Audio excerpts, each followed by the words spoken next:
Yan, nagmamadali. Para dito yan. So, sabay-sabay na luto kasi nagmamadali. Kagigising lang. Gamot, hangover. Malapit na kumulo. Tanglad yan mga random. Lagyan natin ng tanglad. At ito yung paborito malunggay. Yan, dito yan. So dapat unang makulo. Kamatis pala ang wala nito. Ubusin natin to mga karandom kasi may nag-request. Manghingi rin ng sabaw, hangover din ata. Magic sarap.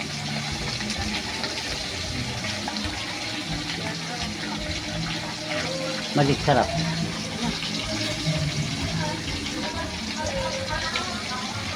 Kumulo. Kasi pag hindi kasi prituhin mga random, hindi ako kumakain ng yung galing sa palengke na hindi prituhin.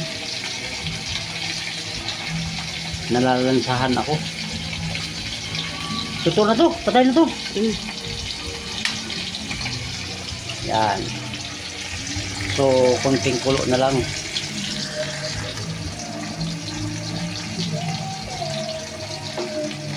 Yan. Malunggay pa. Ha? Malunggay. Hindi, bahol yun eh. Last kulo yun. Sabay ko sila. Hindi, mapait. Isang kulo lang yun. Sabay haon yun, basta malunggay. Sa bagay, luto naman yan eh. Diba? Hindi naman kailangan ano yan eh. Pakuluin mo muna eh. Malubog din sa baw eh. Yeah. Grabe yung kilo sa isda. 400. Sus, Mariusip. Yung lalo na yung pula. 600 yung kilo yung paborito kong isda. Yung kulay pula. Ito mga random mo. Sobrang sariwa. Saka ito sariwa din. Yan. Ganun mo na lahat. Yan. Pag dadalawa lang sila. Pag isa tayo. Yan na yan. Kasi sabaw. Yan. Laglin kasama na? Dalawa din? Oo. Ilang piraso ba yan? Oh, yan. Yung malunggay, dili. Malunggay na. Tikman mo na ba yan? Sabaw? Mamaya mo na tikman para ano. Kakatas pa yung malunggay.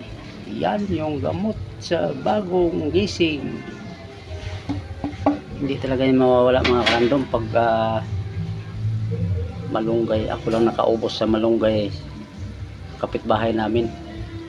Hindi kasi sila mahilig sa malunggay.